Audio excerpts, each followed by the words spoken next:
Bonjour, mesdames et messieurs. Le président de l'ANP s'étant excusé. Messieurs les directeurs de l'ANP, messieurs les directeurs généraux des entreprises de presse, messieurs les journalistes, chers participants, nous vous souhaitons la cordiale bienvenue à cette 20e session de ANP Academy qui est un échange et de renforcement pour une presse crédible et professionnelle initiée depuis bientôt 2 ans. Les nouvelles dispositions modifiant la loi sur la presse, tel est le thème de notre session du jour. Il faut rappeler que le cadre juridique de la presse en Côte d'Ivoire a été renouvelé avec l'entrée en vigueur le 2 mars 2018 de la loi numéro 2017-867 du 27 décembre 2017 portant régime juridique de la presse. Quelles sont ces nouvelles dispositions? Quelles implications sur le cadre juridique et les acteurs du secteur? Pour répondre à ces questions, l'ANP a sollicité notre experte maison, Madame Evelyne Geneviève Yao.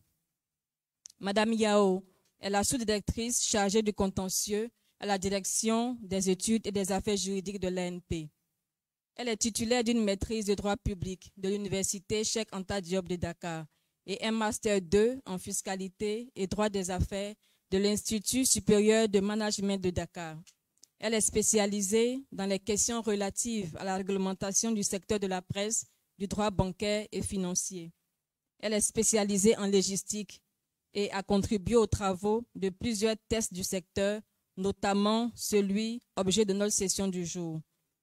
Elle fait actuellement un diplôme en journalisme de l'Institut des sciences techniques et de la communication. Je le disais tantôt, Madame Yao est notre experte maison et la référence pour nos travaux du jour. Sans transition, je lui passe la parole.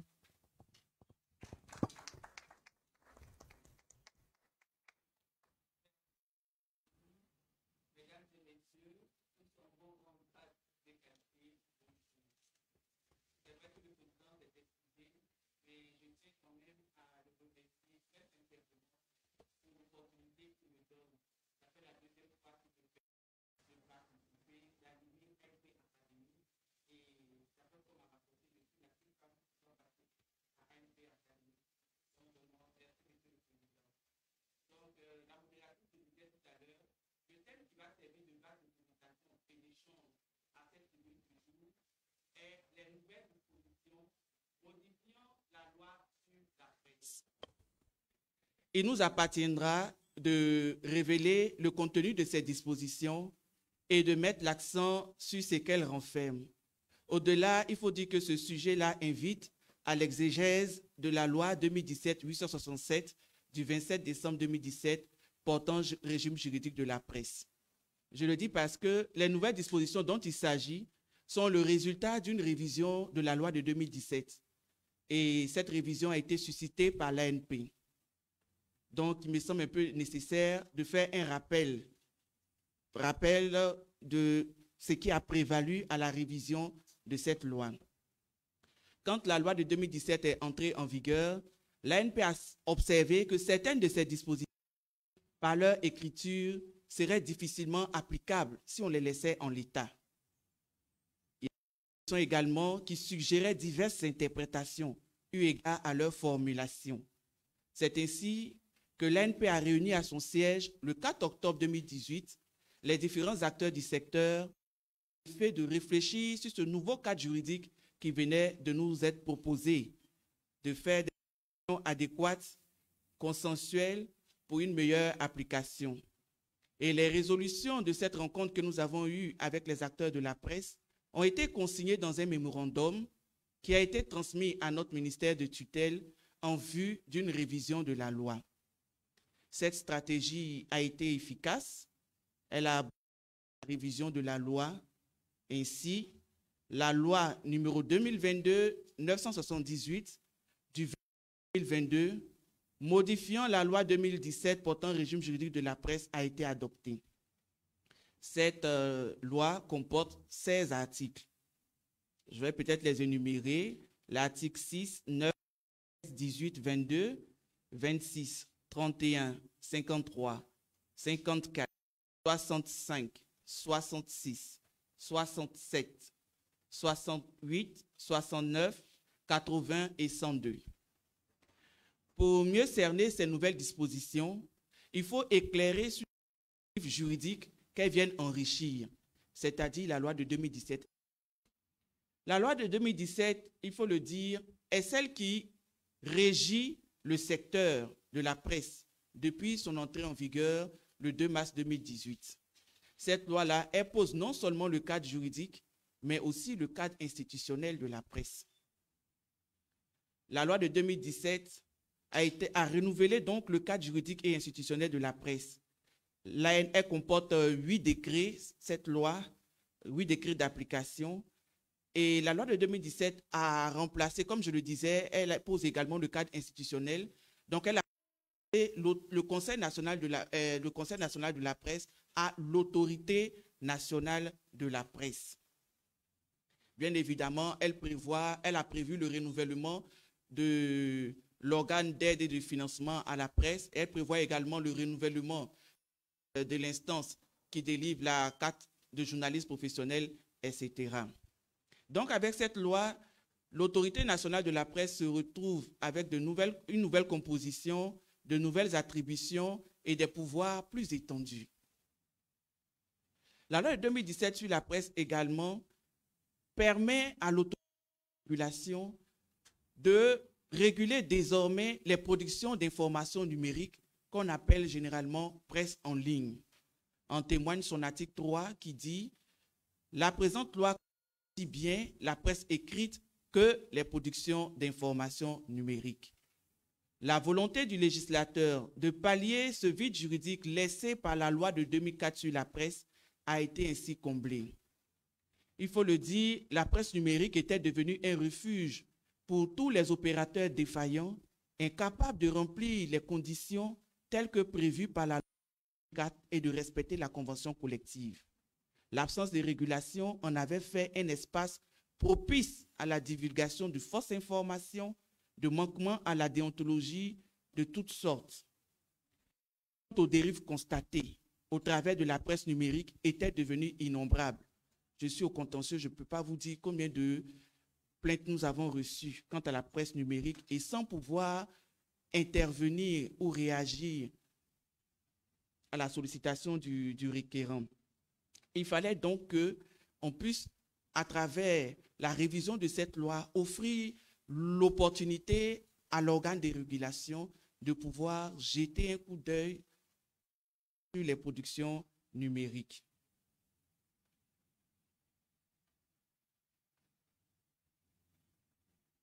Alors, il faut dire aussi que elle renforce le principe de la liberté de la presse.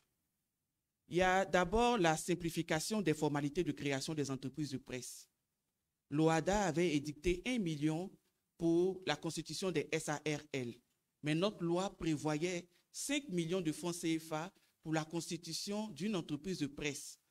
C'était vraiment, l'écart était conséquent, donc il a fallu revenir pour s'aligner à la disposition OHADA. Donc désormais, la constitution des entreprises de presse est alignée au montant prévu par l'OHADA. On note également l'exclusion de la garde à vue, de la détention préventive, de l'emprisonnement pour les infractions commises par voie de presse ou par tout autre moyen de publication.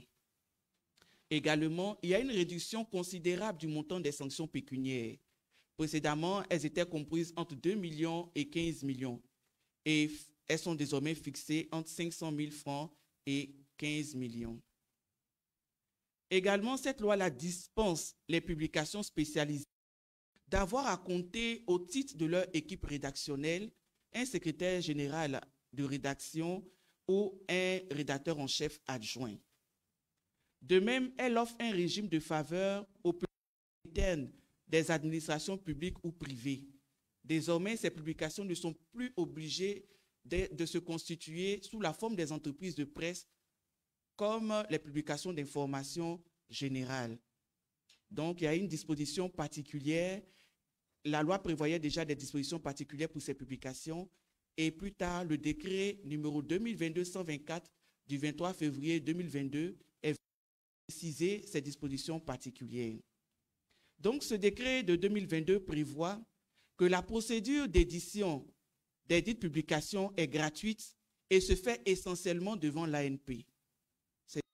Pour ces publications, il n'est point besoin d'aller devant le procureur de la République, point besoin de créer une entreprise de presse, etc. Bien évidemment, elles n'ont pas besoin forcément d'un directeur de publication qui soit journaliste. Voilà. Donc, la loi a vraiment allégé les dispositions à ce niveau. Donc, tout ceci nous dit que le régime actuel est favorable à l'exercice de la profession. Et les modifications que la loi a subies visent à la rendre davantage favorable. Donc, nous allons voir maintenant quels sont les articles qui ont fait l'objet de modifications et ce que renferment ces articles. Ces articles, je le rappelle, sont au nombre de 16. Je les ai cités tout à l'heure et sont contenus dans la loi 2022-978, décembre 2022, portant régime juridique de la presse. Nous allons commencer donc par l'article 6. L'article 6 renvoie à l'idée qu'il faut, avant la mise sur le marché d'une publication, quel que soit son support ou son mode de diffusion, procéder à la création d'une société commerciale de droit ivoirien. Le numérique évolue de manière dynamique et les promoteurs de l'information utilisent les nouveaux modes de diffusion pour se soustraire à leurs obligations légales. Cet article a aussi pour mission de lutter contre les publications clandestines. L'article 9 a été pour tenir compte des publications d'annonces, c'est-à-dire, comme je le disais tout à l'heure, l'ancien article 9 prévoyait des dispositions particulières pour les bulletins internes. C'est vrai, il y a des bulletins internes, mais il y a aussi des publications gratuites d'annonces. Ce sont des publications apolitiques et gracieusement distribuées. Il fallait également pour ces publications que des dispositions particulières soient prises. On ne va pas leur demander d'avoir forcément un directeur de publication, un rédacteur en chef, etc. Elles sont dédiées strictement aux annonces. Donc, on s'est dit qu'il fallait quand même un régime particulier pour ces publications. Et c'est ce qui a été fait en révision de l'article 9. L'article 13, nouveau, quant à lui, vient pour insister sur le fait que la diffusion de l'information à titre professionnel est exclusivement exercée par les entreprises légalement constituées à cet effet. Et le mot librement y contenu révèle que la procédure de création des entreprises de presse se fait par simple déclaration auprès du procureur de la République. Et les formalités de délivrance du récépissé de déclaration. L'article 18 nouveau soumet les imprimeurs et les gestionnaires des productions d'informations numériques à l'obligation de communiquer au régulateur, c'est-à-dire à l'ANP, le tirage moyen mensuel de chacune de leurs publications ou le nombre de visiteurs moyens pour les sites d'information numérique. Cela permet d'obtenir des statistiques en la matière et d'opérer diverses études, mais surtout de vérifier la rentabilité de ces entreprises et au-delà leur viabilité. L'article 22 nouveau s'intéresse au volume de la publicité dans les journaux d'information. L'ancienne écriture de cet article prévoyait que les écrits à caractère publicitaire ne devraient pas excéder 40% du contenu total de la publication. Les insertions publicitaires avaient été omises. Or, les journaux de presse imprimés et les sites d'information proposent des encarts sous forme d'annonces, de bandeaux ou vidéos même. Il ne s'agit plus seulement d'écrits. Donc, l'évolution digitale permet plusieurs formes d'insertion publicitaire. C'est toute cette activité qu'il convient d'encadrer afin que la publicité ne submerge pas l'information. Voici donc l'objectif de cet article 22 nouveau. Que la publicité ne submerge pas l'information. Dans le cas contraire, il faut se muer en publication d'annonces. L'article 26. Cet article énumère de façon exhaustive les qualités et le profil du directeur de publication des organes de presse. À l'exercice, quand la loi de 2017 entrait en vigueur, l'ANP a observé que nombreux sont les journalistes qui n'avaient pas la possibilité de rapporter la preuve de leurs 10 années d'expérience professionnelle. Il y avait des gens qui étaient dans le secteur depuis plus de 10 années, mais qui n'avaient pas manifesté d'intérêt pour la carte d'identité de journaliste professionnel. Or, comme vous le savez, la loi dit que la qualité de journaliste est attestée par la. Donc, il fallait, on n'avait pas aussi, cette disposition prêtait également à confusion. Quand on dit 10 années d'expérience, est-ce qu'on va accorder la carte à quelqu'un qui a exercé pendant 10 ans, qui est sorti du secteur et qui est revenu 20 ans après? Est-ce qu'on va accorder à cette personne à tout de go comme ça d'être directeur de publication, etc. Il y avait plusieurs interprétations qui étaient possibles quant à cet article. Donc, l'ANP, à travers la révision et avec la concertation que nous avons eue avec les acteurs de la presse, et surtout que la CIJP, l'organe chargé de délivrer la carte, n'avait pas encore 10 ans à l'entrée en vigueur de la loi de 2017, nous avons estimé ramener quand même ces 10 années-là à 5 années pour être beaucoup plus réaliste. Et c'est ce qui a été fait. L'article précise également que le directeur de publication engage sa responsabilité relativement au contenu des journaux ainsi qu'aux commentaires. Sa responsabilité civile, bien entendu. C'est pourquoi l'article 103 de la loi fait obligation d'information numérique de compter au titre de leur personnel permanent des modérateurs qualifiés justifiant d'une solide connaissance des règles de déontologie de la profession. Les commentaires comme des contributions extérieures qui viennent en complément de l'article de presse lui-même. À ce titre, ces commentaires-là doivent quand même respecter une certaine éthique et bien entendu le code de déontologie. L'ANP a observé que les commentaires sont le lieu de toute atteinte aux droits de la personne et à l'éthique sociale. Nous avons relevé plusieurs commentaires violents, ethniques, xénophobes, injurieux, sexistes, etc. Et selon les dispositions de l'article 103, les manquements relatifs aux commentaires sont considérés comme des délits de presse. Et ces délits de presse-là, la responsabilité pénale, ça c'est l'article 103, engage la responsabilité pénale du directeur de publication et de l'article, même s'il est établi qu'il n'avait pas connaissance du message avant sa mise en ligne.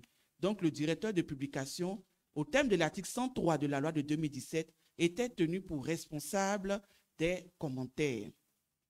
L'ANP a donc choisi, au travers de la révision de l'article 26, de ramener ces manquements dans son champ de compétences. Comme vous le savez, l'article 103 relève des sanctions pénales et n'est donc pas ressort de l'ANP.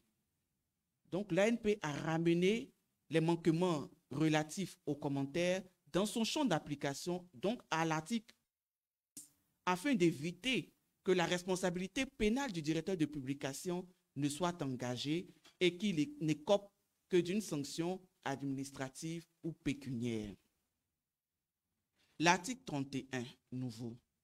L'article 31 est intervenu en raison des manquements les plus fréquents observés par le régulateur et qui malheureusement ne sont pas clairement pris en compte dans le code de déontologie.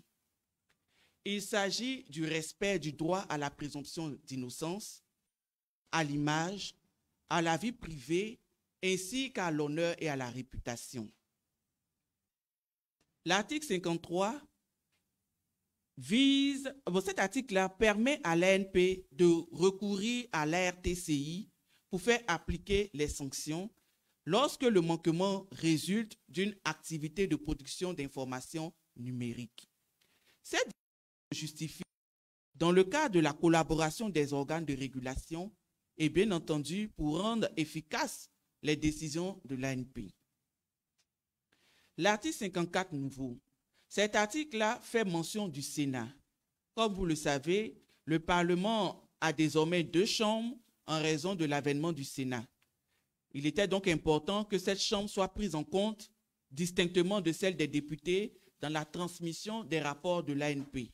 Donc, l'article 54 dit que l'ANP, chaque premier trimestre de l'année, adresse à un certain nombre d'institutions un rapport de son activité.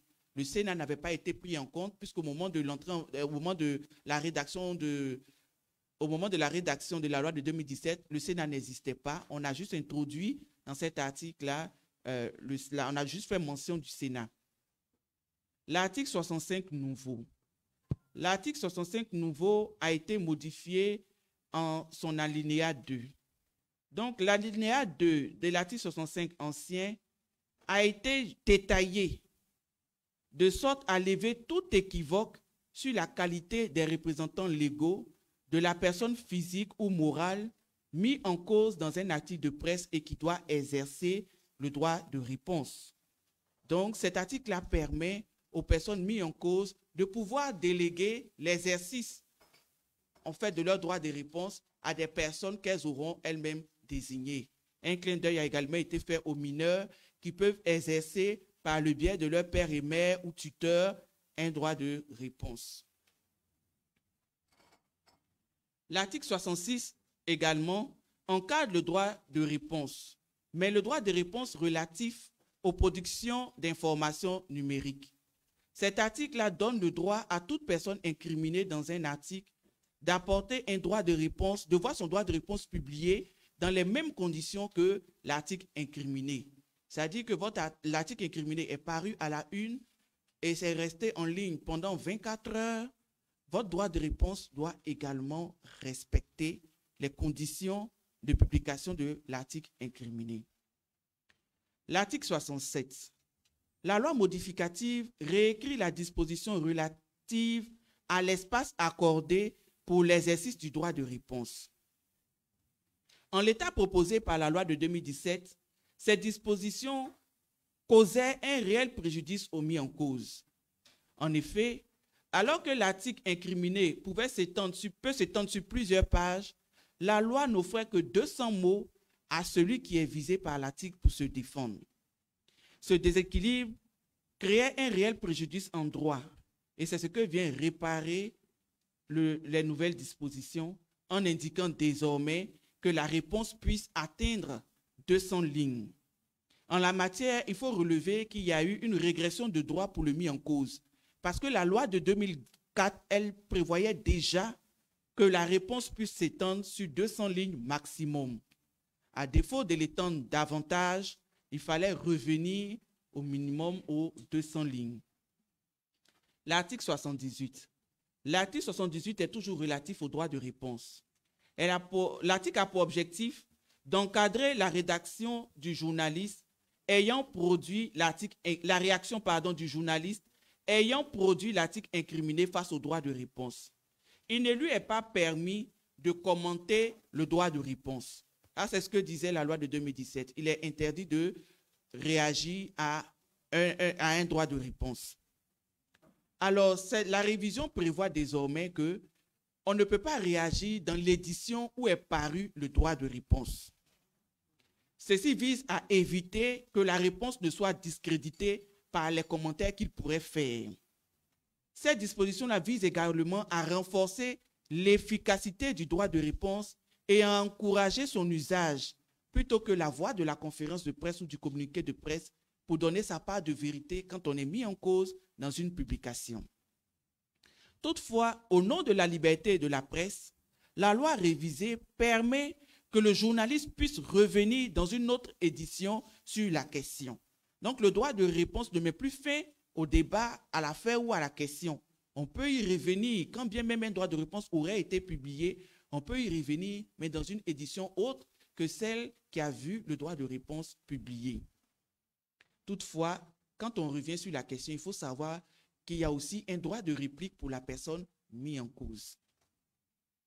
L'article 69. Cette disposition indique la réduction des délais de publication du droit de réponse uniquement pour la campagne électorale. On passe donc de 3 jours en temps ordinaire à 24 heures. Mais pour ce qui concerne les publications en ligne, c'est immédiatement, dès réception du droit de réponse, il faut publier le droit de réponse parce que là-bas, l'information est plus rapide. Elle précise également la qualité des personnes pouvant bénéficier de cette faveur en période d'élection. Il s'agit des candidats aux élections. Il s'agit des personnes ayant un lien direct avec le processus électoral ou des personnes qui en assurent l'organisation ou le contrôle. La CEI. L'article 80. L'article 80 fixe le montant de la sanction pécuniaire à infliger en cas de non-respect des dispositions relatives au directeur de publication. Comme je vous ai dit tantôt, nous avons ramené la responsabilité du directeur de publication dans notre champ de compétences, donc il fallait quand même proposer une sanction. Enfin, l'ajout du dernier alinéa à l'article 102 a pour objectif de renforcer les pouvoirs du régulateur en cas de sanctions prises à l'encontre d'un de presse. En effet, il était impératif d'éviter que les entreprises de presse ne contournent la sanction de l'ANP en faisant paraître immédiatement des titres dormants, c'est-à-dire qui ne paraissaient pas au moment de la sanction. Vous suspendez telle publication d'une entreprise de presse, le lendemain, elle revient pratiquement dans les mêmes couleurs, mais sous un autre titre qu'elle a créé, qui ne paraît pas et qui paraît au lendemain de la suspension. Donc, vraiment, ça avait pour objectif de minimiser les sanctions de l'ANP. Il fallait donc donner force à la loi et c'est ce que nous avons fait au travers de cet article.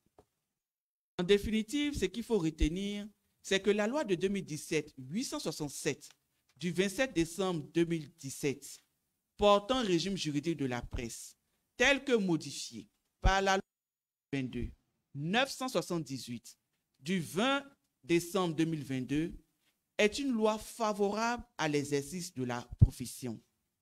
Il appartient aux acteurs de respecter les dispositions y contenues pour que nous parvenions à une presse indépendante et professionnelle. Je vous remercie.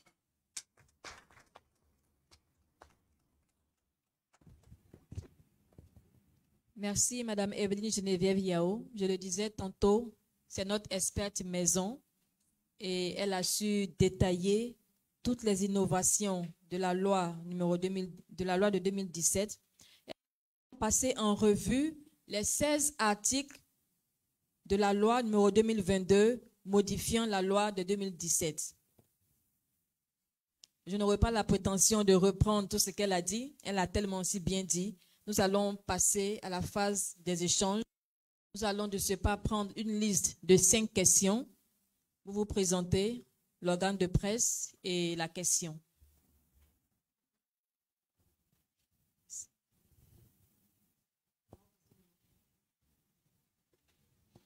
Nous souhaitons la bienvenue à tous ceux qui nous prennent en cours. Le thème de cette session, c'est les nouvelles dispositions modifiant la loi sur la presse.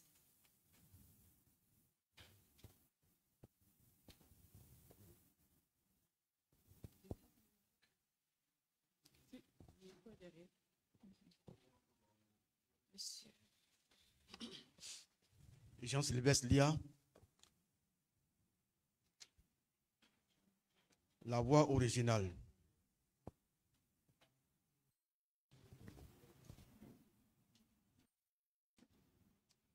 Jean-Sylvestre Lia, la voix originale. Alors, ma question, c'est au sujet du droit de réponse. Il y a des droits de réponse qui contiennent qui ont un contenu des thèmes injurieux, irrévérencieux, insultants. Est-ce que je suis obligé de les publier? Merci, Monsieur Jean-Sylvestre.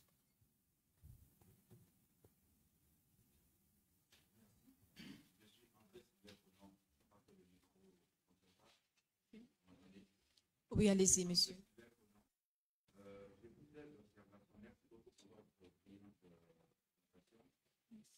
La première observation porte sur l'article 9 quand on dit qu'il faut un régime, sinon une loi réglementaire, il faut pousser par loi réglementaire. Cette loi réglementaire poussée par qui? Parce que ce n'est pas écrit dans dans l'article. Je ne sais pas si c'est ceux qui éditent donc la publication, c'est l'ANP, c'est voilà, c'est pas précisé. Autrement dit, est-ce que ce règlement existe actuellement et qui l'a donc édité? C'est ma première préoccupation. La deuxième préoccupation porte sur l'article 22. L'article 22, le volume des écrits à caractère publicitaire ainsi que les impressions publicitaires ne doivent pas excéder 40%. Dans la théorie, c'est bien beau. Sauf que, en pratique, un journal de 8 pages, comme le mien, par exemple, qui n'a pas de publicité, par exemple, sur 2 mois, et qui, sur une édition, a des publicités, l'ANP me sanctionne pour ça, pendant 2 mois, je n'ai pas de publicité du tout. Moi, je pense qu'en réalité, c'est le lecteur qui devrait décider. S'il lit un journal avec des publicités abondantes ou non. Vu que, par rapport à ce que vous avez dit tout à l'heure, les écrits, les publications publicitaires, les annonces publicitaires, quand elles n'ont pas de publicité, elles comblent leurs médias par des écrits. Vous ne leur demandez pas de fermer.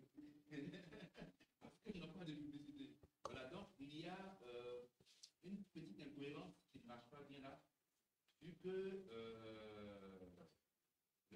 le marché de la publicité est devenu, je vous assure, très difficile. Et toutes ces restrictions ne permettent pas aux entreprises de presse de résister. Voilà, parce qu'une entreprise de presse sans publicité pendant 2 mois, elle paraît. Et pour le seul jour où il y a eu plus de 40% de publicité dans le journal, l'ANP sanctionne. Et ça, c'est injuste. L'article 65 des droits de réponse. J'écoute comment le commentaire de gens s'exercent hier, et j'ajoute que, à mon avis, l'article 65, une fois de réponse doit être davantage encadré. J'explique. Très souvent, les journalistes approchent les personnes qui sont mises en cause par un écrit futur. Ces personnes refusent de réagir, mais préfèrent user de leur droit de réponse avec des expressions totalement, souvent en déphasage même avec l'écrit qui a été. Donc je pense que le droit de réponse doit être accordé à ceux qui ont été abusés de leur droit de réponse en amont. Je ne sais pas si je peux comprendre. Voilà, c'est peu trop facile de refuser de parler à un journaliste qui mène une investigation et d'attendre carrément qu'il sorte son article et qu'on fasse croire qu'il n'a pas fait son travail. Voilà, donc je pense que le droit de réponse doit être davantage accordé à ceux qui ont été lésés de leur droit à l'information équilibrée au départ. Voilà, je pense, excusez-moi, je suis un peu long, mais parce que j'avais plusieurs préoccupations. Peut-être à la quatrième question. Oui, je pouvais tout dire en même temps. Allez-y. En fait, parce que c'est très important. Attendez ce moment pour discuter de ça. Allez-y, soyez de vos questions, pas de souci. Et puis, j'ai parlé de commentaire. Je suis très heureux que vous précisiez parce que ce n'était pas très clair. On dit que tout commentaire, toute note a un droit de réponse interdit dans l'édition ayant consacré la publication de la réponse. Mais on ne disait pas que c'était autorisé pour les autres fois. Je crois que dans l'esprit, vous avez expliqué et c'est aujourd'hui très clair pour nous tous. Donc voilà mes nombreuses préoccupations. Merci.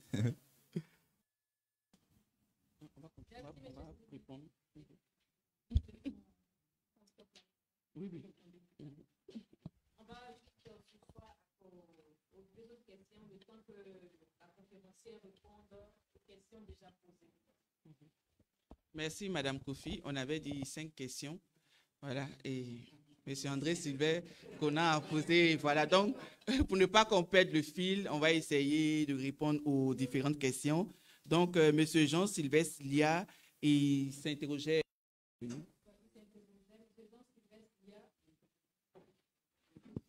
Jean-Sylvestre Lia s'interrogeait sur le droit de réponse. Il dit que si le droit de réponse a un contenu injurieux, insultant, abject, est-ce qu'il est obligé, est-ce que l'organe de presse est obligé de publier ce droit de réponse? Alors, sur la question, l'article 71 de la loi de 2017, la loi de 2017 avait déjà réglé la question. Hein. Vous comprendrez que pourquoi j'insiste sur le fait que c'est une loi vraiment favorable à l'exercice de la profession. La loi de 2017 dit quoi en son article 71? Parce que quand on parle, il faut parler avec les preuves. La loi dit que le contenu du droit de réponse doit être conforme à la loi, à l'ordre public et aux bonnes mœurs. Il ne doit ni être contraire à l'intérêt des tiers, ni porter atteinte à leur honneur. La loi va plus loin même en disant qu'il est interdit d'utiliser le droit de réponse pour aborder un sujet qui n'avait pas été pris en compte dans l'article incriminé. Et en tout cas, si vous constatez qu'il y a des injures ou vraiment des propos inconvenants, ou en tout cas tout ce qui va à l'encontre de ce qui a été dit ici dans l'article 71, qui fait que vous ne pouvez pas publier, comment on appelle ça, le droit de réponse, la loi dit qu'il faut surseoir à la publication du droit de réponse. Vous avez un délai de 3 jours pour publier le droit de réponse. Il faut surseoir et saisir l'autorité nationale de la presse avec vos prétentions. Vous relevez ce que vous trouvez injurieux, etc., etc. Et l'ANP, en retour, va vous répondre pour soit demander ou répondre au requérant pour lui demander de recadrer son droit de réponse. C'est arrivé plusieurs fois avec un journal dont je ne citerai pas le nom, mais c'est arrivé plusieurs fois même avec d'autres publications. Et à chaque fois, je pense que c'est à raison, en tout cas dans la plupart des cas, c'est à raison que les journalistes nous ont saisis. Parce que vous savez, avec la loi de 2004, ce n'était pas possible. On dit le journaliste qui reçoit le droit de réponse le publie en l'état. Donc la loi de 2017 est venue pour dire non. Quand il y a des injures, quand il y a atteinte aux bonnes mœurs, etc., il ne faut pas publier. Donc, convenez avec moi que vraiment la loi de 2017 est favorable à l'exercice de la profession, surtout quant à cet article. Monsieur André Sylvain Conan qui demandait pour l'article 9 et qui va édicter les règles. Les règles sont édictées selon leur processus habituel. Donc, comme je le disais, l'article 9 a été introduit dans la loi de 2017 pour prendre en compte les publications des administrations centrales, les publications écoles, etc. Nous nous sommes dit, dans le cadre de la révision de cette loi, qu'il fallait y adjoindre les annonces, les publications d'annonces également. Voilà. Et la loi a été révisée selon son processus habituel, c'est-à-dire qu'on a fait des propositions que le ministère a proposées aux autorités compétentes et ça a été adopté par décret. Donc, j'ai lu le décret tout à l'heure, le décret du 23 février 2022. Voilà. Donc, on souhaiterait que soit aligné. Voilà, c'est juste pour aligner ces publications-là. Donc, en l'état actuel, le décret qui est présent, c'est le décret 2022 relatif aux publications des administrations publiques ou privées, publications écoles, conseils régionaux, etc. Voilà, donc l'autre décret n'est pas encore disponible. Pour ce qui est de la publicité, je constate que vous avez reçu notre courrier. Voilà. Alors,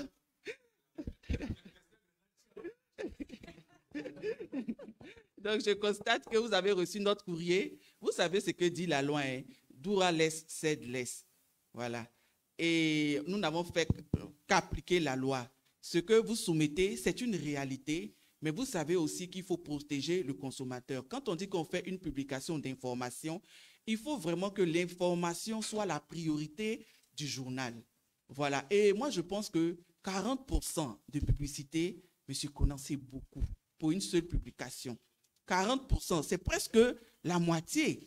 Voilà. Et vous êtes publication d'information. Donc, la publicité, en tout cas dans le cas, je ne vais pas vous citer ou citer, voilà.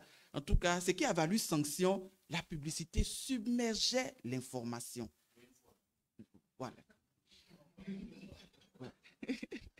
La publicité vraiment submergeait l'information et ce n'était pas vraiment dans l'intérêt, ce n'était pas vraiment fait pour respecter la loi.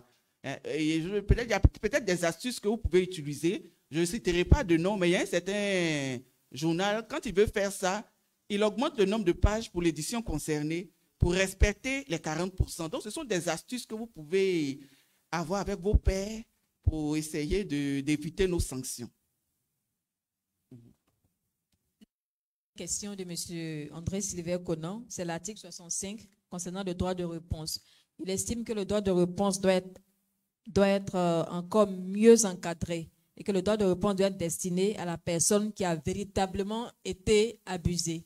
Oui, si voilà. Oui, monsieur Conan, vous savez, vous pouvez même rencontrer la personne. Elle peut vous donner sa position, vous publiez dans votre journal. Mais quand le journal sort, la personne peut estimer que le traitement peut-être n'allait pas dans le sens de son entendement. Donc le droit de réponse, c'est un droit vraiment aisé, c'est-à-dire c'est un droit qui vient de lui-même. C'est-à-dire que même si vous avez rencontré la personne avant, ça n'exclut pas qu'elle puisse produire son droit de réponse. C'est pour ça que nous avons estimé que cette réponse-là aussi ne devait pas mettre fin au débat. Vous comprenez? Donc comment je peux dire, c'est une façon pour nous aussi d'équilibrer. En même temps, vous savez que la KIDP existe. Quand vous approchez une personnalité, il y en a qui nous saisissent très souvent. Quand vous approchez une personnalité pour recouper l'information et que celle-ci refuse, vous avez la possibilité de saisir la KIDP. Je crois que vous savez, la personne a 2 semaines, la KIDP va écrire pour que la personne vous réponde. Souvent, les gens nous mettent en copie, ils nous font ampliation de ces copies-là et nous suivons ça de très près parce qu'il y va de la liberté de la presse. Vous avez droit à l'information. Il y a une commission qui est là, qui s'occupe de l'accès à l'information. Quand vous voyez qu'il y a un obstacle, il faut immédiatement saisir la KIDP pour qu'on puisse vous permettre d'équilibrer votre information. Dans le cas contraire, quand vous produisez l'article, il faut clairement stipuler toutes les démarches que vous avez entreprises pour pouvoir équilibrer cette information. Voilà, démontrer que vous n'avez pas eu gain de cause. Voilà. Et comme ça, quand la personne veut réagir, c'est-à-dire que peut-être sur le coup, l'ANP ne va pas sanctionner pour déséquilibre parce que vous avez rapporté la preuve que vous avez mené toutes les démarches nécessaires pour équilibrer votre information. Mais quand ce n'est pas fait, ça pose problème. Vous comprenez un peu. Voilà. Donc, quand nous, on est saisi comme ça, on voit qu'effectivement, tel journal, vraiment, il a fait des démarches et tout, la personne n'a pas voulu répondre. Mais ça n'empêche pas que la personne, après, il y a des gens qui n'ont pas envie de parler forcément aux journalistes. Hein. Souvent, vous savez, la presse n'a pas bonne presse. Il y a des gens qui ne veulent pas parler aux journalistes pour ne pas qu'on déforme leurs propos, etc. Préfèrent tranquillement que vous publiez et après, il vient faire son droit de réponse. C'est un droit vraiment qui est donné, quoi. Il ne faut pas empêcher. Merci, Madame Yao, pour les réponses données. Monsieur Conan est satisfait. Monsieur Sylvain Conan, êtes-vous satisfait des réponses données par Madame Yao? La première, non. La première qui concerne l'article 9, la voie réglementaire, oui. D'accord. Monsieur Sylvain Conan demandait qui... C'est pas la peine? Non, mais très bientôt, hein, vous savez que le ministère est très dynamique sur ces questions. Mais je peux vous assurer, bon, Madame Kofi, c'est elle qui reçoit les demandes. Quand vous viendrez pour une publication d'annonce, vous n'allez pas la rigidité d'avant. Parce que maintenant, il y a une flexibilité qui nous a été donnée. Et comme j'ai laissé bien dit, l'article 9 prévoit que ce sont des procédures qui s'exercent devant l'autorité nationale de la presse. Vous êtes de la maison, en tant que journaliste, nous sommes de la maison. Non? Il n'y aura pas forcément des obstacles majeurs. Voilà.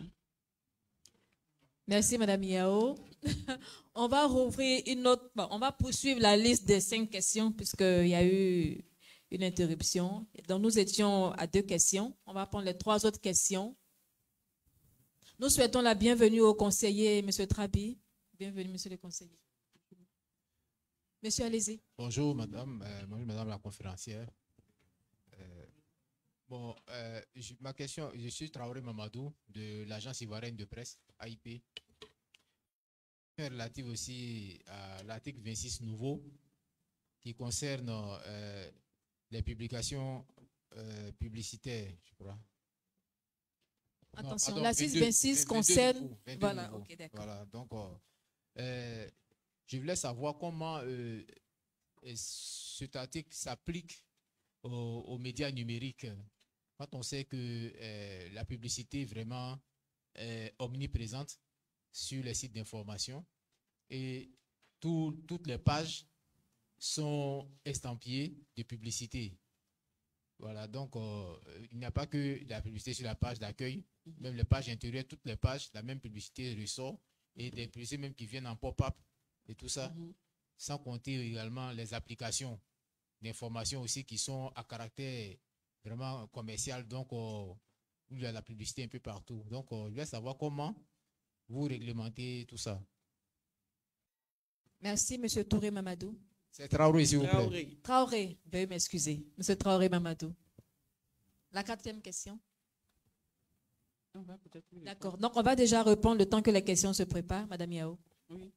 Merci. Vous l'avez si bien dit, hein, et je l'ai même évoqué dans ma présentation. Il y a même des bandes annonces et tout ça qui passe. L'ANP, nous décomptons la publicité. Nous avons un comité de monitoring dirigé par la direction de la presse, notamment M. Konaté Do, très aguerri en la matière. Donc, la première méthode, c'est l'article 22, c'est-à-dire qu'est-ce qu'on constate?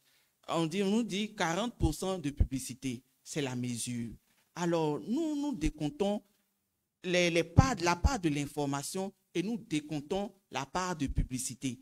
Nous sommes sur le site comme tout le monde et nous voyons les bandes annonces, on relève, on voit les publicités qui apparaissent, on relève les vidéos, comme j'ai dit tout à l'heure, on relève parce qu'il y a des vidéos qui viennent même pour interrompre l'information et puis après pour continuer. Donc tout ça là, c'est des choses que nous décomptons. Voilà, on ne va pas vous donner tous les détails de nos techniques, mais dans tous les cas, sachez qu'il y a un comité de veille également pour la presse en ligne et qui travaille sur toutes les questions, qui travaille à ce que la loi sur la presse soit respectée en toutes ses dispositions, notamment l'article 22. Merci, Madame Yao. Réponse donnée à M.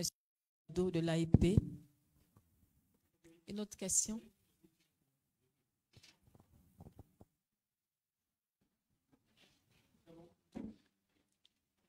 Bonjour, Madame Yao. Bonjour. Je suis M. Ogueyi Michel, je suis de l'AIP. Je voudrais revenir à des réponses. Il n'y a pas trop longtemps, nous avons publié un article sur un saut d'humeur des populations par rapport à une société minière qui doit s'implanter dans une région du Nord, dans le Nord. Alors, quand on a publié l'article, quelques jours après, nous avons reçu une délégation de l'entreprise incriminée. Dans l'article, nous avons pris soin de ne pas citer l'article sur l'entreprise qui était vraiment contestée par la population sous prétexte que l'implantation de l'usine devait... les populations ont vu que l'implantation de l'usine aura des conséquences sur leurs conditions de vie, l'impact environnemental. Donc, nous avons reçu une délégation qui est venue pour dire que, ouais, elle avait fait un droit de réponse parce qu'elle pense être vraiment dans la légalité. Mais je rappelle aussi que dans l'article, nous avons pris soin de dire que c'est l'entreprise légale qui a reçu l'agrément de l'État ivoirien. Mais malgré cela, elle dit qu'elle va faire un droit de réponse. Dans ce cas, quand le droit de réponse arrive, est-ce que nous devons vraiment le publier? D'accord. C'était comme je l'ai dit, c'était une manifestation des populations qui se plaignaient, voilà, de l'usine. Monsieur Ogueyi, l'article 65 de la loi 2017 prévoit que le droit de réponse est ouvert à toute personne physique ou morale identifiable sans ambiguïté. Vous voyez, dans un article de presse qui la met en cause.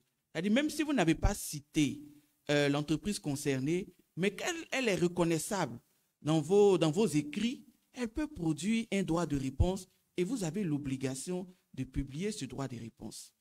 Maintenant, pour ce qui, vous posez en même temps deux problèmes. Vous posez aussi la question de l'équilibre de l'information. Vous dites que c'était au cours d'une manifestation. Très bien. Vous êtes journaliste, vous arrivez sur un fait, c'est bouillant, vous publiez l'article. Mais rien ne vous empêche d'aller aussi écouter l'autre pour venir équilibrer votre information. Oui, ça a été fait. Ce que aussi je disais tout à l'heure, même si ça a été fait, ça n'empêche pas, parce que vous dites qu'il y a manifestation, on est dans le feu de l'action, on peut dire des choses. Maintenant, une fois que l'article est publié, il y a peut-être des aspects accusatoires qu'on n'avait pas relevés au moment où vous veniez nous interroger qui apparaissent dans l'autre camp, puisque vous publiez deux versions. Voilà, donc l'autre partie peut pouvoir m'accuser d'autres choses pour lesquelles peut-être vous ne m'avez pas interrogé ou pour lesquelles je pense que je n'ai pas suffisamment répondu comme il fallait. Donc, rien ne m'empêche de revenir pour produire mon droit de réponse. En matière de droit de réponse, tout ce que la loi dit, c'est qu'il ne faudrait pas que ce soit, comme on appelle ça, porte atteinte aux bonnes mœurs, qu'il n'y ait pas d'injures, etc.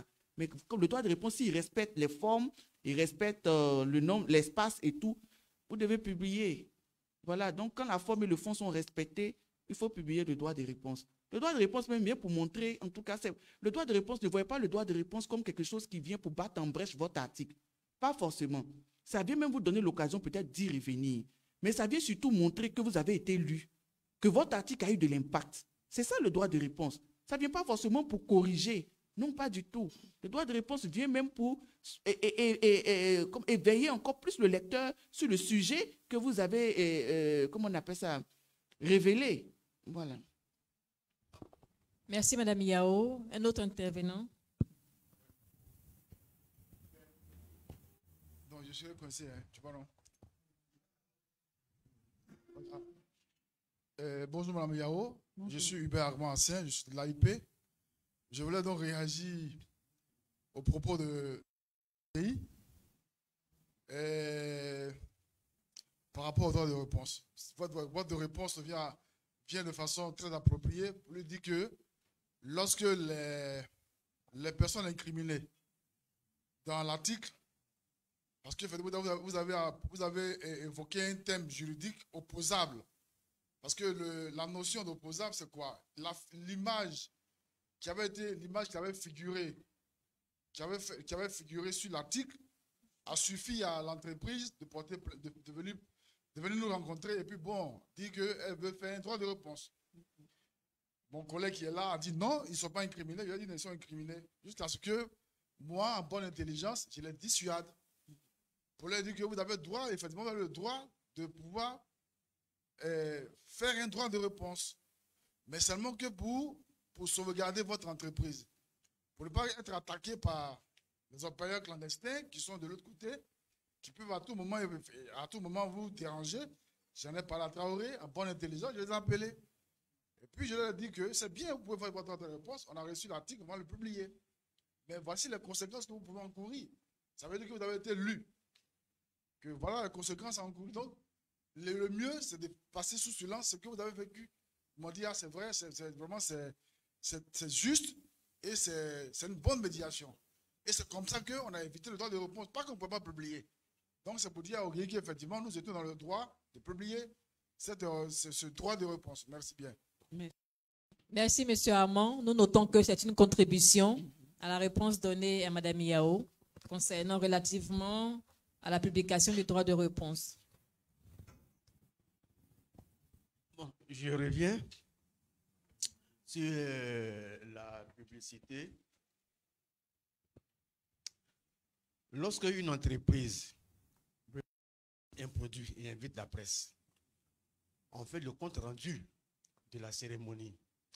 Mais la frontière entre le compte rendu et la publicité, elle est tellement mince que quelquefois, on se laisse prendre et puis bon, l'ANP nous sanctionne.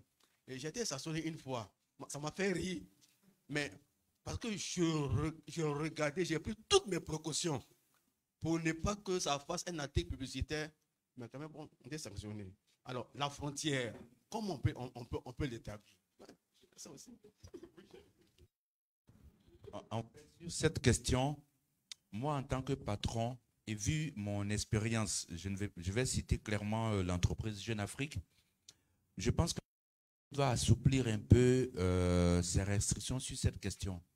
Je l'ai dit, le secteur de la presse, surtout le marché de la publicité, est très serré actuellement.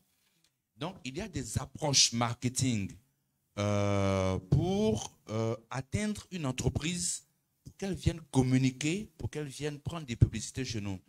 Mais dans cette approche, donc, il y a, on peut faire un article pour une entreprise qui n'est pas forcément de la publicité. La loi nous oblige à dire clairement que c'est une publicité, mais ce n'est pas de la publicité parce que l'entreprise n'a rien payé.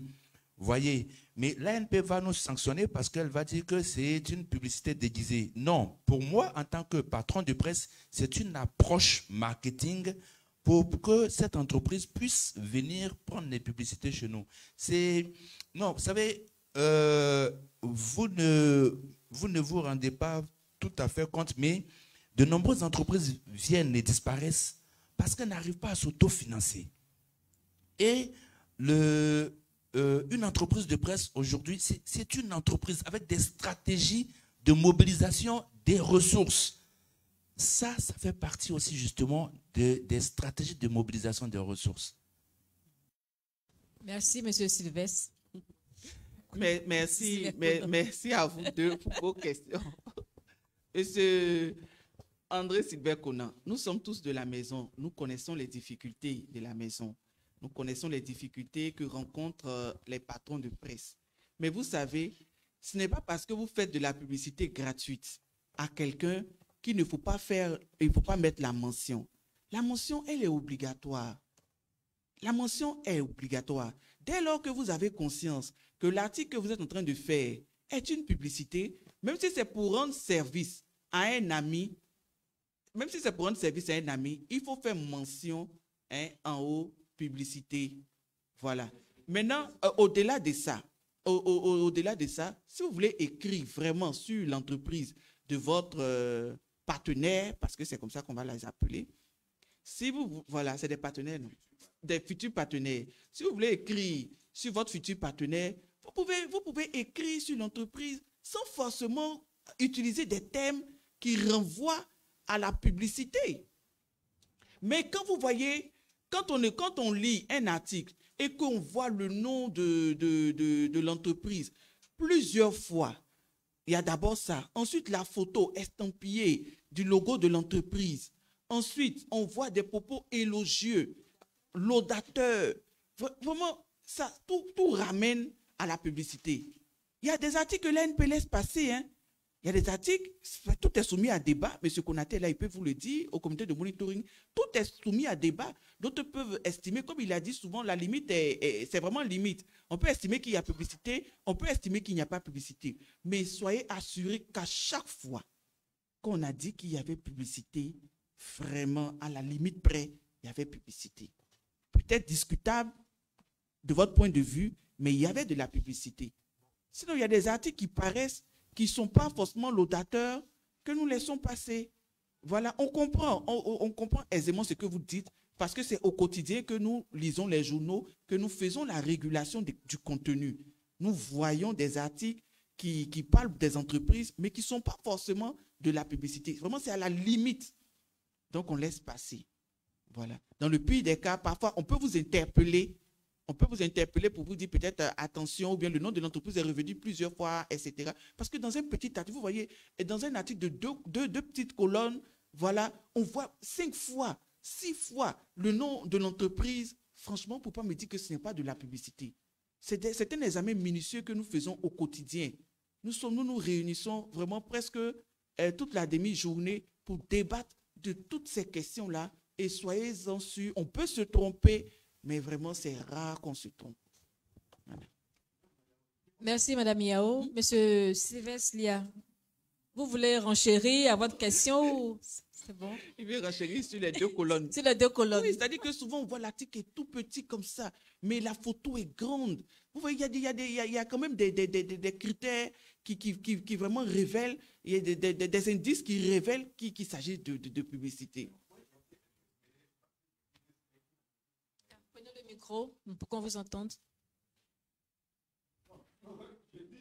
J'ai été interpellé parce que j'ai écrit que c'était une entreprise citoyenne. Ah bon? Oui. Une entreprise, tu poses des quand même, on peut quand même... Non, c'est-à-dire quand vous dites ça, vous résumez le courrier de l'ANP, c'est-à-dire c'est dans votre entendement, vous confinez ça à l'idée de citoyenneté. Certainement que vous avez écrit là-bas que l'entreprise fait ceci, fait cela, il n'y a pas meilleur. Parce qu'il y a ça aussi. Souvent, c'est-à-dire que le journaliste même positionne l'entreprise meilleur dans son domaine. on voit des choses comme ça, comment vous ne voulez pas qu'on sanctionne? C'est pas parce que forcément la personne mène des actions citoyennes qu'il s'agit d'une très bonne entreprise. Hein. Ce n'est pas parce que c'est une entreprise citoyenne que vous avez été interpellé ou averti. Voilà. Non. Merci, on va ressortir le dommage. Je sais que vous n'êtes pas venu avec le courrier, c'est vraiment dommage. Mais rien ne vous empêche. M. André Sylvain Koné le fait si bien. Quand lui reçoit un courrier, mais il vient automatiquement, comme elle le dit si bien, il appelle même le président, il vient souvent, moi je suis au contentieux, je vois ses courriers passer. Voilà. On lui donne ses réponses aussi. Mais n'empêche qu'il vient, il faut venir à l'information. Si vous avez estimé, peut-être que vous avez été interpellé ou sanctionné à tort, il faut venir. Comme je le disais tantôt, c'est la maison. Il faut venir pour qu'ensemble, on puisse s'entendre et que vous ne fassiez plus les mêmes erreurs. Il faut venir. Nous, en tout cas, nous encourageons. Non, que l'ANP comprenne votre position et voir dans quelle mesure alléger sa position sur la question. Oui, il faut venir. M. André Sylvain Koné, il le fait si bien. À chaque courrier, en tout cas, on a une réaction de sa part. Aujourd'hui, vous voyez, on a eu la réaction du courrier de la semaine dernière. Donc, lui, c'est récurrent. Merci, oui. Madame Yao. Et puis, nous encourageons cette attitude. Merci, Madame Yao. Nous allons prendre la question d'un internaute, M. Ignace Bidi, qui demande: doit-on concéder à une personne désireuse de faire un droit de réponse sa volonté de s'étendre dans une interview sous prétexte qu'elle a le droit d'expliquer ses préoccupations? Ah non.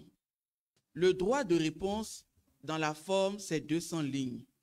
Si vous accordez une interview à un requérant du droit de réponse, ça veut dire que c'est un autre travail que vous êtes en train de faire. Là, ça n'entre pas dans le cadre du droit de réponse. Le droit de réponse, c'est la personne mise en cause ou son mandant qui, comment on appelle ça, comment je peux dire ça, qui rédige le droit de réponse. Le droit de réponse est rédigé et 200 lignes maximum selon les nouvelles dispositions. Ça ne peut pas se mieux en interview, etc., ou en déclaration de presse, en communiqué. C'est ce que nous battons en brèche. Merci, Mme Yao, pour la réponse donnée à M. Ignace Bidi. Nous souhaitons la bienvenue à tous ceux qui nous prennent en marche, ainsi que les internautes sur Facebook Live. Le thème de cette session, c'est les nouvelles dispositions modifiant la loi sur la presse. Si vous avez d'autres questions, Mme Yao est prête pour les questions. Je disais tantôt que c'est la référence, l'experte maison et la référence pour la session du jour. Oui, Madame Kofi, il faut signaler la présence des étudiants de l'ISTC s'ils désirent poser des questions sur le moment. Je vous remercie. D'accord, merci M. Baza. Nous souhaitons la bienvenue aux étudiants de l'ISTC qui sont venus assister à cette session de ANP Academy pour leur immersion, je me dis. D'accord.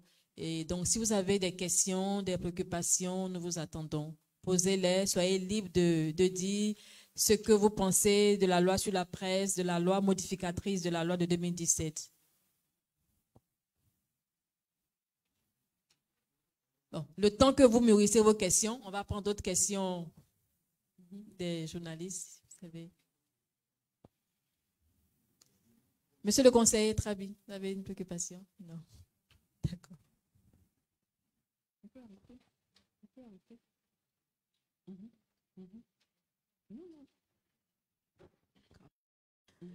Monsieur Pasteur Dro de l'Apocalypse. Exactement. Nous vous entendons. Merci bien. Ça montre que vous faites un bon boulot. Merci bien. C'était juste pour les amitiés du président du GEPSI que je représente ici et le temps que certainement d'autres questions viennent. Vraiment, j'apprécie beaucoup ce qui se passe avec ANP Academy et vraiment, je vous souhaite bon vent. Merci bien, madame. Merci, monsieur Dro, pour votre contribution et nous transmettons nos salutations au président du GEPSI, monsieur Zoro Lassane.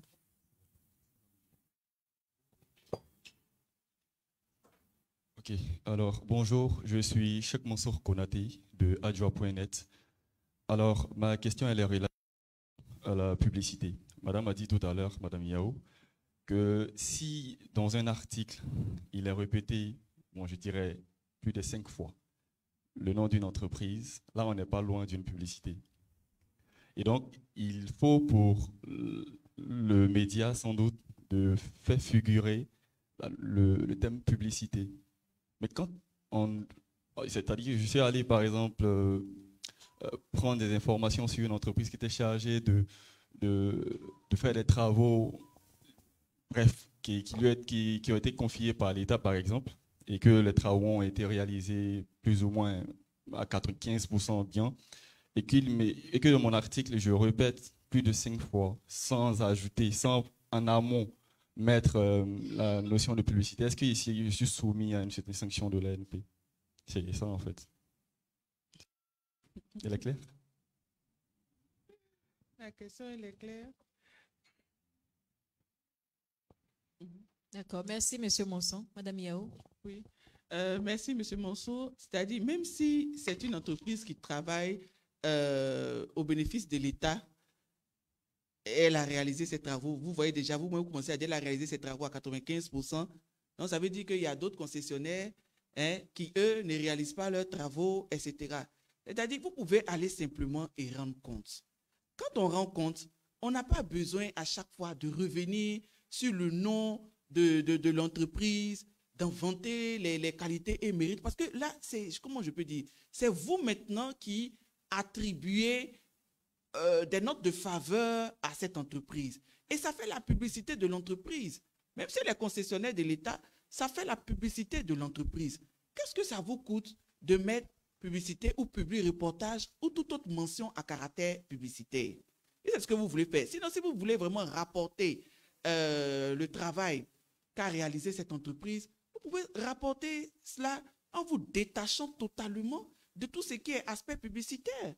Nous sommes allés, nous avons constaté que sur telle tâche qui leur avait été confiée, ils ont réalisé ça à 95%, etc. Et donc bientôt, le truc sera livrable. Bon, vous vous arrêtez à là.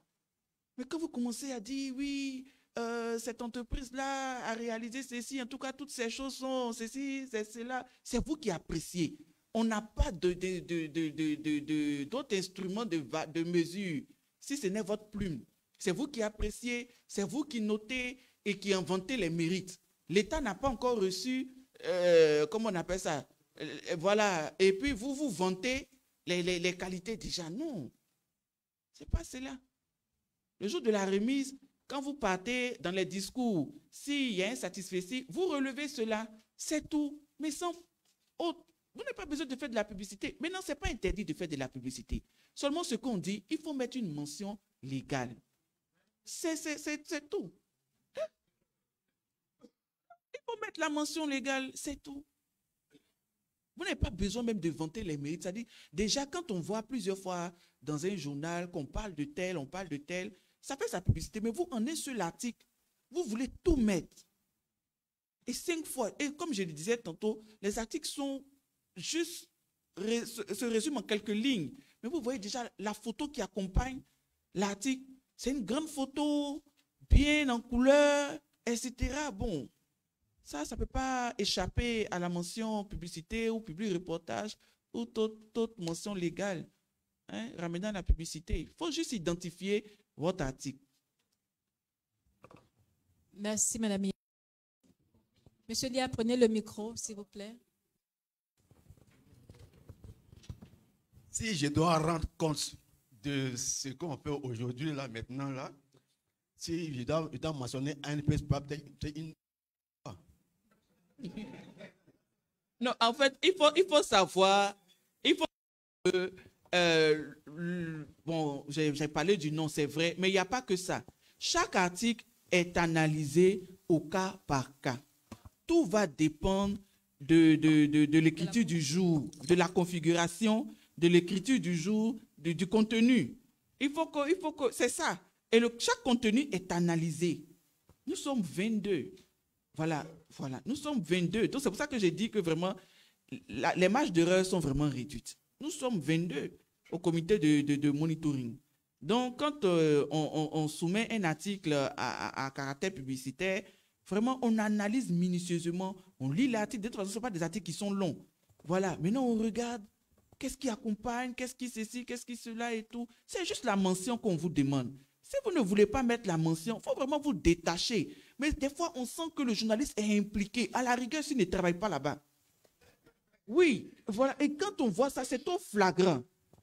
Quand vraiment c'est flagrant, nous sommes obligés d'appliquer les tests. On ne vous sanctionne pas, on applique les tests. Voilà. Merci, Madame Yao. Monsieur Sylvain Conon a une autre question. Oui, peut-être que c'est une contribution. À vrai dire, moi, je suis vraiment favorable à cela hein, dans ma posture de patron de presse. Parce que, en réalité, les écrits engagent davantage les journalistes qui, souvent, les sont dans des petites marmailles, on va dire ça comme ça. Mais j'ai un collaborateur qui a été sanctionné, je n'étais pas d'accord. C'est vrai que vous n'avez pas saisi pour protester, mais c'était sur le site internet Afrique Soir.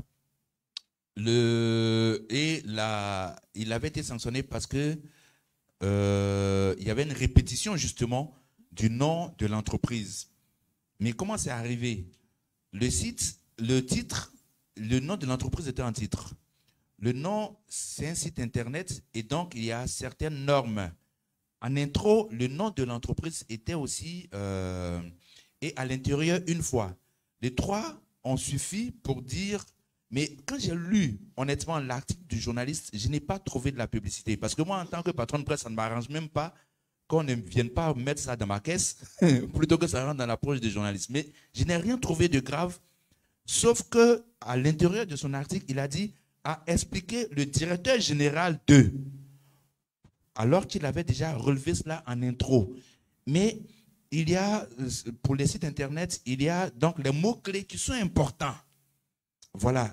Et si c'est un mot-clé, par exemple, je dis n'importe quoi, SAPH, qu'il a utilisé, il était important que ce mot-clé apparaisse au moins 2, 3 fois, 4 fois même dans l'article. Mais honnêtement, quand j'ai regardé, je n'ai pas senti que le journaliste avait encaissé de l'argent pour... Il n'y avait pas de trucs élogieux ou autre. Donc, vraiment, voyez cela aussi pour que quand vous analysez, tenez compte de cela. Les mots-clés aussi. Au niveau... Merci, M. Kounan. On en prend bonne note, mais il faut savoir aussi qu'il y a des pronoms qui existent. Hein. On peut dire le directeur général de la dite entreprise. Quand on a déjà cité là, hein, faut faire, voilà, ça dépend de la phrase. Donc, il faut être outillé en matière de grammaire pour pouvoir utiliser vraiment les pronoms qui existent. On peut dire le directeur général de la dite entreprise, il, etc. Mais l'entreprise, ça s'entend, puisque déjà on sait de qui on parle. Encore que nous n'avons pas encore vu le courrier dont vous parlez, mais vous auriez dû nous saisir. Non, vous auriez eu la réponse. On aurait ensemble analysé. Voilà. Mais si vous sentez qu'on a trouvé que c'était récurrent, c'est que vraiment c'était récurrent. Il peut faire usage des pronoms.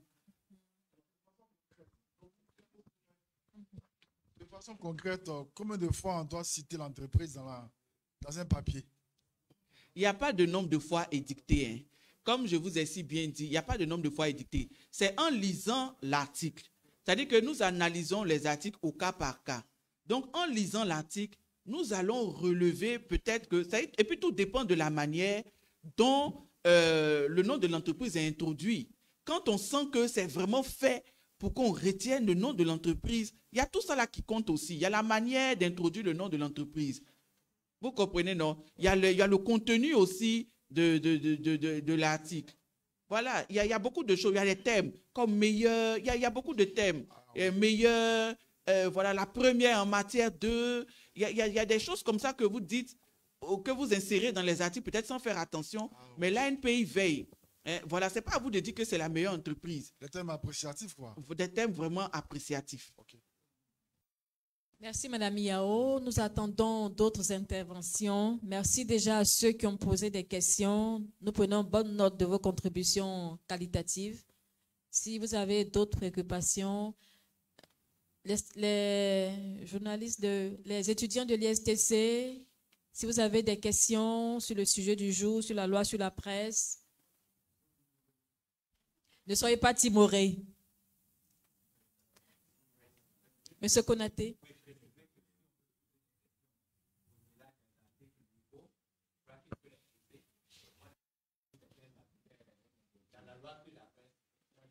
D'accord. Merci, Monsieur Konaté Do, qui est le directeur de la presse et des productions d'information numérique à l'ANP. Et donc, si vous avez d'autres questions, d'autres préoccupations sur un autre sujet qui n'est pas en lien, enfin, qui en dehors du thème du jour, elles sont les bienvenues, vos questions. Merci beaucoup. Monsieur Ogueyi, c'est ça? Tout à fait. Allez-y, monsieur. Actuellement, nous sommes en période électorale. Officiellement, la pré-campagne n'a pas encore commencé. Mais depuis un moment, le balai a commencé avec la présentation des candidats, tout ça. Alors, je voulais savoir, est-ce que cette année, cette période est régulée? Parce que vraiment, ce qu'on attend sur le terrain, souvent, au sein de l'AIP, souvent, nous sommes embarrassés. Est-ce que l'ANP régule cette période de présentation des candidats, qui n'est pas encore la pré-campagne? Merci, M. Ogueyi. Je voudrais d'abord que vous laissiez Madame Vaille répondre à la question. C'est juste pour étayer. D'accord, allez-y. Permettre à Mme Yao de mieux apprécier et donner une bonne réponse. Allez-y. Effectivement, comme Michel le dit, nous sommes très embarrassés. Nous sommes un média de service public, un média d'État, et donc régulé par l'ANP.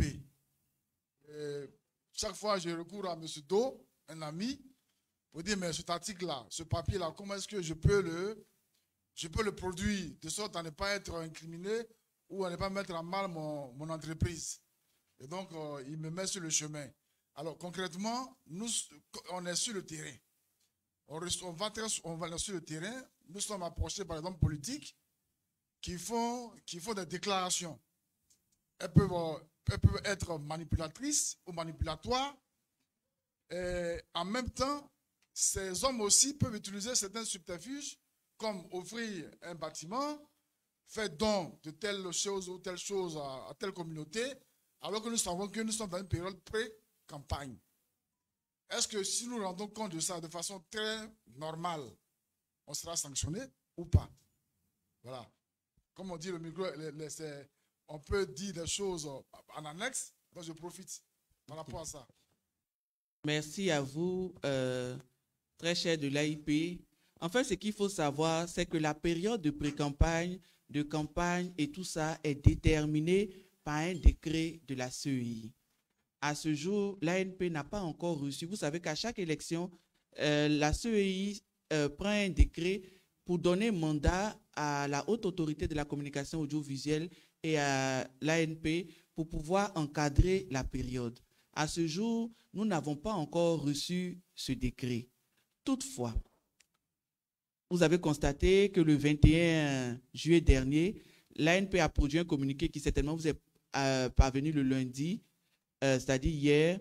Dans ce communiqué-là, l'ANP demandait aux journalistes de vraiment faire attention à la retranscription des propos incendiaires, injurieux, etc., dans cette période aux allures de pré-campagne-là, parce que l'ANP n'a pas pris celui de dire que nous sommes dans la pré-campagne.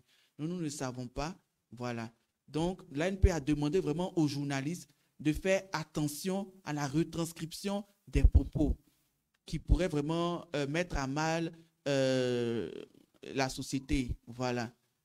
Donc, la régulation de l'ANP, il faut dire que cette régulation-là, elle court de tout temps. Que nous soyons en période de campagne ou autre, la loi, c'est la loi, elle s'applique au quotidien. C'est vrai que dans cette période, on demande assez de vigilance, on est beaucoup plus regardant, mais il faut noter que la régulation de l'ANP, c'est en tout temps et que les tests restent les mêmes. C'est vrai qu'on insiste pendant la période de campagne sur certaines dispositions, mais en général, ce sont les mêmes dispositions qui prévalent, que nous soyons en période de campagne ou non. Ce qui différencie un peu, c'est la question sur le droit de réponse que nous vous avons, voilà, et puis la retranscription des propos. L'ANP a produit un communiqué pour demander vraiment aux journalistes de faire attention dans la retranscription des propos des acteurs politiques. C'est très important. C'est aussi l'occasion de vous interpeller vraiment sur ces retranscriptions. L'homme politique qui prend la parole, à chacun sa responsabilité, mais là, nous insistons sur la responsabilité sociale du journaliste. Je ne vous apprends rien en disant que à Makoussis, la presse ivoirienne a été taguée d'avoir vraiment été voilà, l'instigatrice de ce qui nous est arrivé. Voilà, il ne faut plus que cela se reproduise. Donc l'ANP appelle vraiment les journalistes à leur sens de la responsabilité, surtout en cette période. Merci Madame Yao pour ces propos bien choisis. Si vous avez d'autres préoccupations, monsieur. Je suis Kwao Pascal de l'Agence ivoirienne de presse. C'est vrai, nous sommes nombreux aujourd'hui. L'AIP est vraiment représenté aujourd'hui. Nous voulons mieux comprendre les nouvelles dispositions.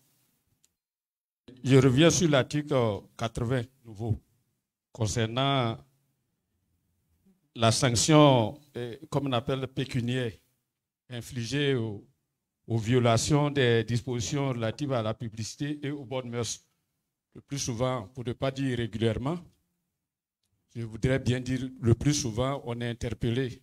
À quel moment on va être, comme on appelle, on doit subir cette sanction pécuniaire. Donc je voudrais vraiment que vous m'expliquiez mieux pour éviter cela. Parce qu'à l'AIP, nous n'avons pas de moyens. Merci beaucoup, M. Kwao. Alors, vous savez, dans le décret portant organisation et fonctionnement de l'autorité nationale de la presse, l'ANP quand même a la liberté d'infliger la sanction qu'il convient, qu'elle estime nécessaire. Nous connaissons tous les difficultés que rencontrent les entreprises de presse.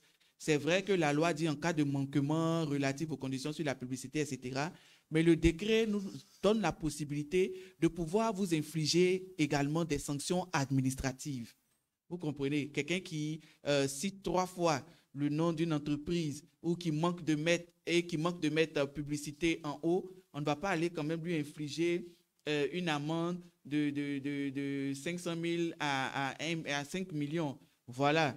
Donc, l'ANP estime que pour cela, il faut interpeller, il faut avertir. Voilà. Mais si on estime à un moment donné que la personne en accuse, c'est-à-dire que la personne ne tient pas compte, parce qu'il y a la récidive.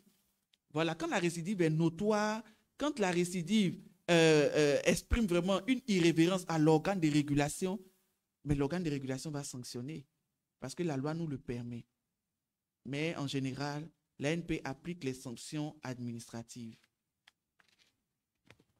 Merci, Madame Yao. Kwao, êtes-vous satisfait de la réponse donnée? D'accord, merci. Si vous avez d'autres préoccupations, d'autres questions relatives aux nouvelles dispositions modifiant la loi sur la presse ou un autre sujet qui a trait au secteur de la presse?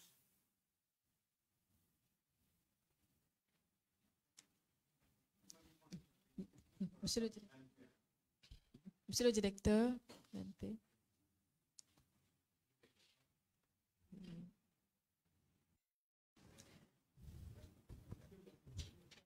Merci. D'accord. Merci, madame. C'est madame Kofi. Avant de clore les travaux de ce jour, je voudrais dire que il y a eu un très bon débat, très enrichissant, beaucoup de questions, beaucoup de réactions. Et j'attendais peut-être un peu plus du côté des étudiants parce qu'on n'a pas l'habitude de les avoir à ANP Académie. Et pour une fois qu'ils sont là ou qu'elles sont là, j'aurais voulu qu'elles réagissent sur la loi ou sur les nouvelles dispositions. Mais je pense que la prochaine fois, ça va venir. Alors, la question sur la publicité, je pense que c'est une question qu'on n'a vraiment jamais pu absolument trancher. Chaque cas est un cas particulier et malheureusement, les cas qui ont été relevés par M. Conan et M. Lia, bon, on n'a pas devant les yeux pour qu'ensemble on puisse voir si de notre côté on a mal apprécié ou si c'est de leur côté qui ne comprennent pas peut-être que nous avons écrit. Bon, là, on ne pourra pas gérer cette question. Alors, la question de la publicité, il y a quelques indices qui peuvent guider un journaliste. Si vous écrivez un article sur la Sotra, par exemple, il y a des termes que vous pouvez utiliser, peut-être qui ne seront pas retenus, parce que c'est le seul concessionnaire du secteur public par l'État pour ce qui concerne en tout cas le transport terrestre. Mais si vous allez maintenant sur la lagune, vous avez la Sotra sur la lagune, vous avez STL et vous avez d'autres entreprises. Si vous commencez à écrire sur STL ou sur la Sotra et vous commencez à utiliser des termes laudateurs, ça va attirer l'attention. Si vous écrivez sur les banques, ce sont des entreprises privées, et il y a une banque A, vous commencez à utiliser des termes, ça va un peu attirer l'attention du régulateur ou même des lecteurs pour dire attention, est-ce que ce monsieur n'a pas des intérêts dans cette banque? Est-ce que ce n'est pas sa banque et comme il est satisfait, alors il fait un peu de publicité ou peut-être que son ami y travaille, donc il lui a donné quelques billets de temps en temps, donc il va lui faire un peu de publicité. Ça peut attirer l'attention.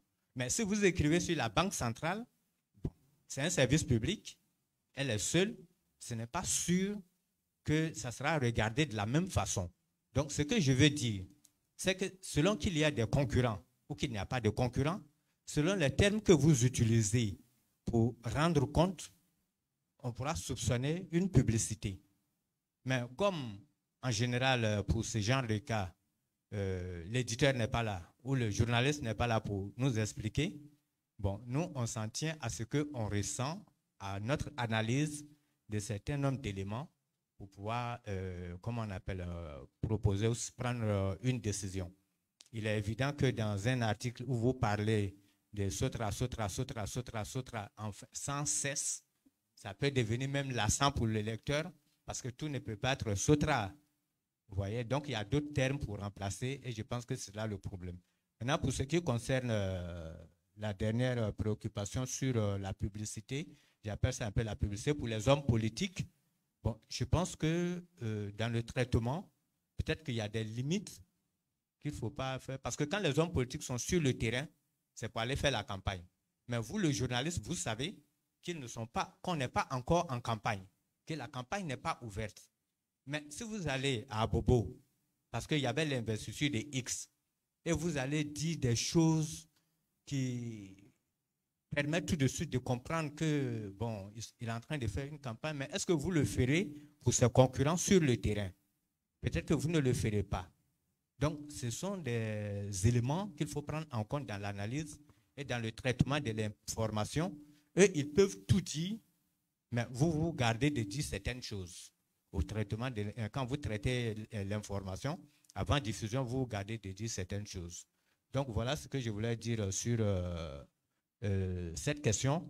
Je suis sûr que ce n'est pas épuisé. Ça va revenir encore. C'est un peu comme, comment on appelle, la vie privée des personnages publics. Vous parlez de M. André Sylvain Conan, ce n'est pas la même chose que si vous parlez de moi, parce que moi, je suis un inconnu, sauf à l'ANP. André Sylvain Conan, il est connu partout. Donc, vous pouvez écrire des choses sur André Sylvain Conan, mais on va dire, mais attends, c'est un personnage public, donc on peut parler de ça. Mais jusqu'à quel point il faut parler de ces personnages publics pour éviter de tomber dans sa vie. La limite aussi est mince à ce niveau. Et c'est certainement qu'un jour, on pourra faire ces débats. Mais pour le moment, ce n'est pas le sujet. Je voudrais dire merci à tout le monde, aux responsables d'entreprises qui sont venus, aux représentants du GEPSI, à tous les directeurs de publications, aux journalistes et aux étudiants qui sont venus aujourd'hui. Au nom du président et au nom du conseil, je vous dis sincèrement merci pour cette ANP académique qui a été très bien animée. Et nous espérons nous retrouver à une autre occasion. Je ne sais pas quand pour le moment. Et le mois venu, vous serez informés et on se retrouvera encore pour parler d'autres sujets. Merci à tous et bon retour chez vous.